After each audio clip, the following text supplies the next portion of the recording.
2018 was a hell of a year for gaming. I already talked about a bunch of it in my Best Games of 2018 video, which you can watch in the link below, but now we're in 2019, and we have a whole mess of new games coming out that I'm just as excited for, if not more so, than some of the games that came out in 2018. The problem here is that I play a lot of games, and I'm certainly not going to stop that anytime soon. So, with that in mind, I'm going to make this intro short, and we're going to get right into the list. But before the actual list of the 5 that I'm most excited for, I wanted to show a brief glimpse of just some of the games that I'm excited for. One question first. Are you feeling anything that can be construed as explosive cell death? No? Wonderful. Let's get started.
Alright, now that that's out of the way, we can get to the 5 that I am most anxious to play of the games that are coming out in 2019.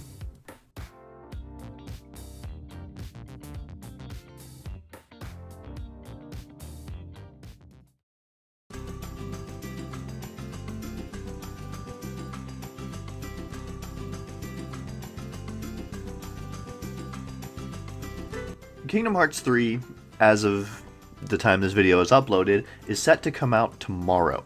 But this script was written about 2 weeks ago, so I've been basically binging through the Kingdom Hearts games in that time to get reacclimated with the series. I mean, I've waited 14 years for this day since Kingdom Hearts 2 dropped. That's another 14 days of constantly reliving old memories and building up my expectations for a game that can't possibly live up to the hype. To date, I've played through the first game a minimum of 10 times, and the second at least 6. As for the rest of the series, look, there's a lot of game to get through in any one of these, and with all the helpful the story so far videos on YouTube and the compilations that Square Enix has released over the years, I've only ever really needed to play them for my own edification. So that's what I did. That said, just about everything I've seen from this game thus far has me interested. The jump to the Unreal Engine has made the game look better than it ever has, and from the small taste we got from Aqua's Depression Hour, has me hyped to see what visual splendor the final product can achieve. While I never really used magic that much in the previous entries of the series, except when needed, the new game seems to have a larger emphasis on its usage, and I'm intrigued to see how far this can go.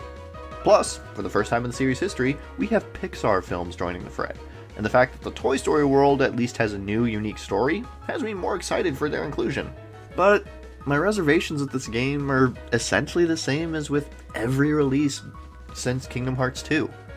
How much time will this game focus on retconning the older ones? Will the plot be simple to follow, or require hours upon hours of prior gameplay and knowledge to fully understand what's happening? Will the new gameplay features feel like they belong in the series, or will they feel more like tacked-on additions to an already overbloated system that just makes the gameplay as confusing as the story itself? What's more, this is supposed to be the game that finally winds up the story we've been living through for the past 17 years.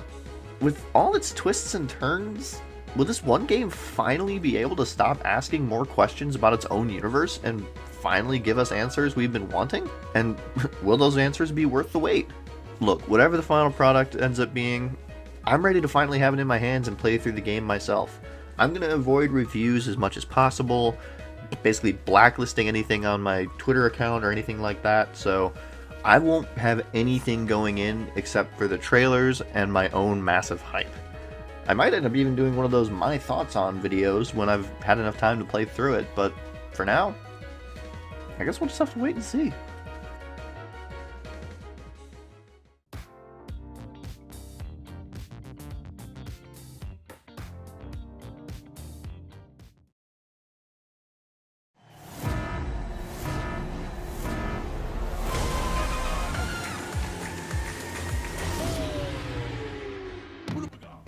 Crash Team Racing is one of the best games I have ever owned for the original PlayStation, and to this day is still one of my all-time favorite games. Sure, I play more Mario Kart these days, but that's largely because, aside from a less than stellar sequel in the PS2 era called Crash Nitro Kart, Crash Team Racing hasn't had the staying power of Mario Kart. Then along came the Game Awards this past December, and after a very awkward exchange between Jeff Keighley and that weird tooth-hole Crash suit guy. This is the standard issue Crash crate. How do I open this thing? I think maybe give it a good spin. That should do it. Yeah, just run into it. We got the long-rumored and even longer hoped-for trailer of Crash Team Racing Nitro Fueled.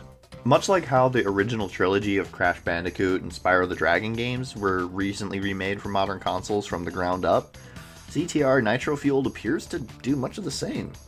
And you better fucking believe I'm hyped for this. Over the years, I've gone out of my way to play CTR quite a bit, whether with family or just on my own. I managed to find a functioning multi-tap recently, so I could actually play with more than just 2 players on my old PlayStation 2, and with this recent trailer, I've been playing it again recently, and I am ready to see just how they changed the game. Like the Spyro and Crash remakes we've gotten in the last 2 years, I don't exactly expect more than a new coat of paint with sounds and visuals updated, but after watching the trailer a few times in a completely obsessive manner, I noticed 1 or 2 things. There were things I would have expected from a modern remake of this game, like online play but the inclusion of split screen.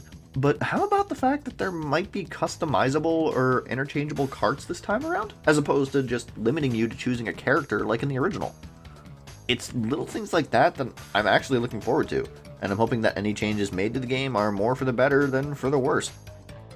All I ask is that they please include the story mode with this game, since that's one of the few things that CTR always did better than Mario Kart, which, to my knowledge, has never really bothered with an actual story mode.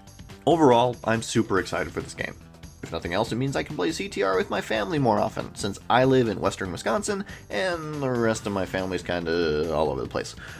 And driving in real life is decidedly less exciting compared to this game.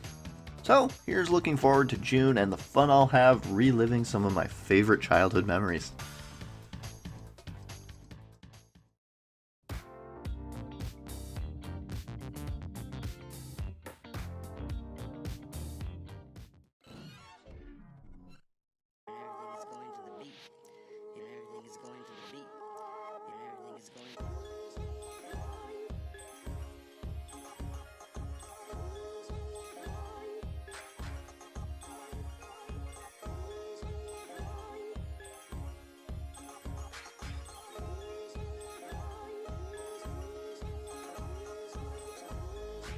When all of my friends bought an Xbox 360 back in the day, me and my friend/roommate at the time waited and we bought ourselves a PS3. While it meant we couldn't play some games with our friends online, it did mean that we didn't have to pay for online. But more importantly, we had access to a slew of games that they didn't, including one of my all-time favorites, Media Molecule's Little Big Planet. While the platforming gameplay was really a plus for me, what really drew me to it was the Creation Suite, allowing players the chance to make just about anything they could fathom, within reason of course. But as the games progressed and the tools vastly improved, the possibilities truly started to seem like they were becoming endless. And now, Media Molecule has gone full mad scientist with their latest project, Dreams. Dreams is a lot like Little Big Planet in all the best ways. The game will have an independently made story mode developed by Media Molecule that utilizes all the same assets that players will have access to create their own games and more. But what sets this game apart from what came before is one notable exception to that rule. Little Big Planet ultimately restricted players to a playscape that is a 2D side-scrolling perspective, where players would have to get a little bit more creative to make something more grandiose, creative, or even 3D. while Dreams gives you all the tools to effectively make whatever you want from whatever perspective you want from the start. Through live streams and clips released by Media Molecule, we've seen plenty of projects come out of this new creation suite. Everything ranging from multiplayer beat-em-ups and Galaxian clones to short movies and even music videos. The amount of stuff we will have access to with this new game can effectively let players make entirely new games within it, and that concept alone has me very excited. While I don't personally have the talent or expertise to make my own games in the Unreal or Unity engines, having something like this to potentially prototype ideas would allow me to see if some ideas I have are viable enough to possibly bring to a studio or a small independent team, just to see if it could possibly get made. And given all the tools at our disposal to make new products like this, I feel like I might not be the only one using it for that purpose.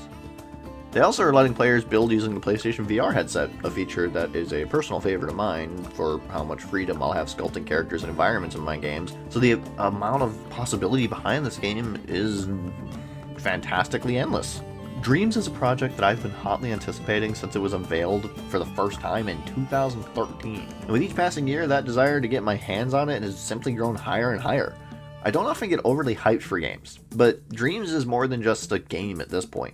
It's a game engine that lets you manipulate everything without the need to know how to code, model, or even really craft much of anything.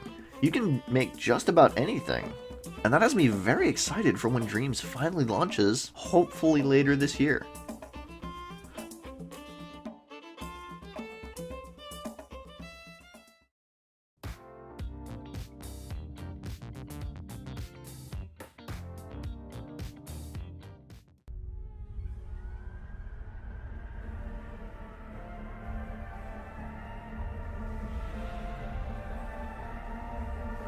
Speaking of games that I hope launch this year, this one doesn't really have a 2019 release date yet, and this is more just wishful thinking on my part. But now that Hideo Kojima is unhinged from Konami, I'm eager and anxious to see what the hell Death Stranding actually is.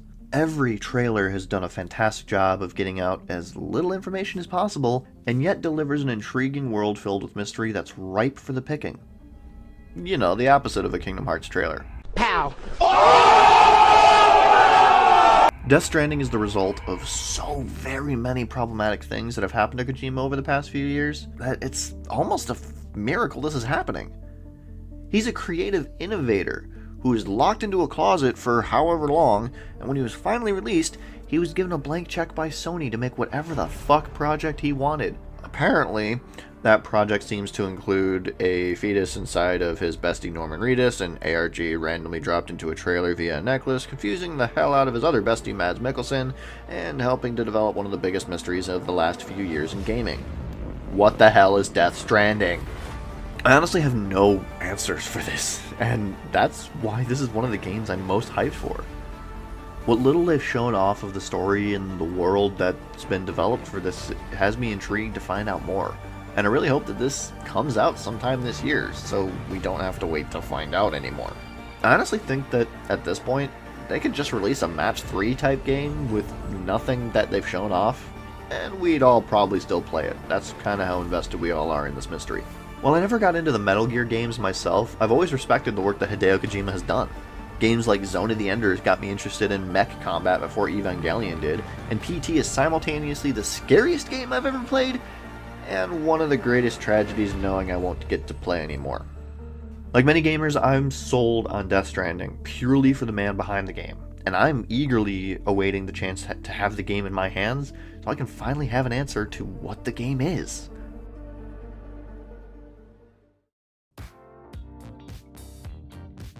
But now, we come to my number one most anticipated game.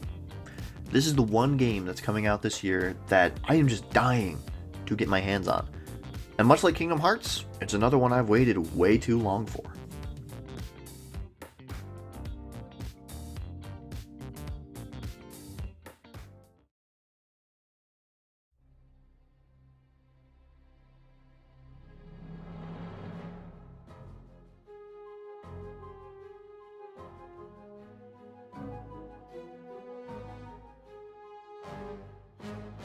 Much like Crash Team Racing and Kingdom Hearts, Psychonauts is one of those games that I absolutely adore, and will openly admit to being my absolute favorite game.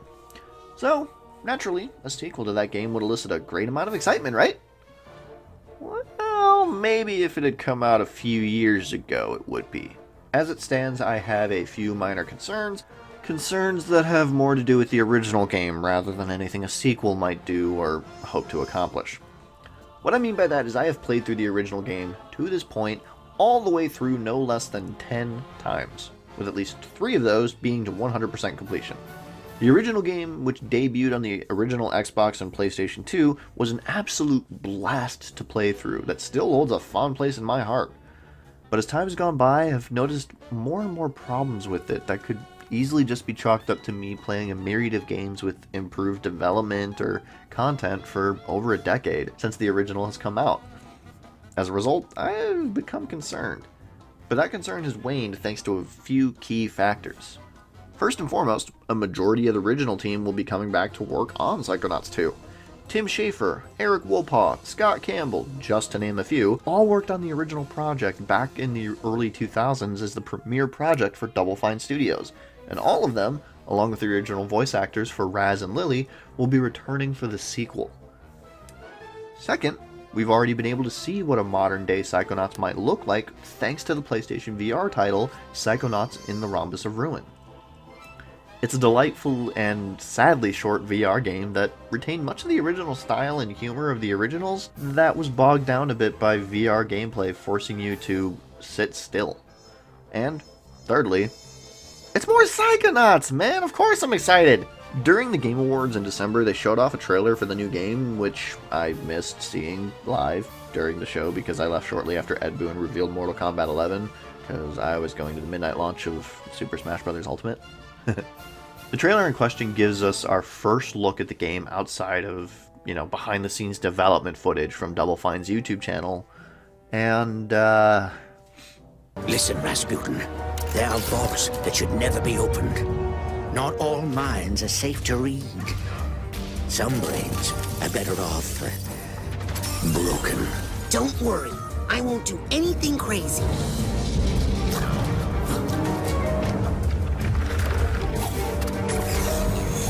Well, whatever you do, just leave me out of it. Ooh, is that honey pepper boar bacon? Okay, yeah, no, I'm on board. Give me this now, please. Thank you, Tim. If you're watching this, please, gimme. Everything about this trailer has me intrigued to play the game. From the teases of new worlds and characters to deeper dives into the characters I already love. Knowing that just about everyone is coming back to make this game a reality has me that much more excited, and I am eagerly waiting for the day when I can finally pre-order Psychonauts 2.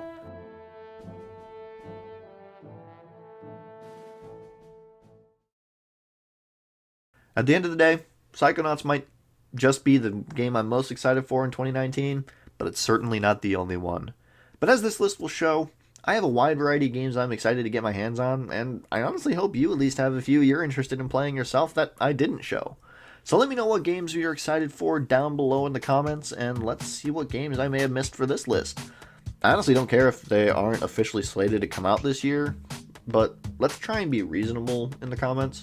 Keep the Elder Scrolls 6 jokes to a minimum, and try to avoid Half-Life 3 if you can, since that one is basically never coming out at this point, and I just don't want to see people be sad. Anyway, I'm going to go play some more Kingdom Hearts now so I can pretend like I'm ready for Kingdom Hearts 3.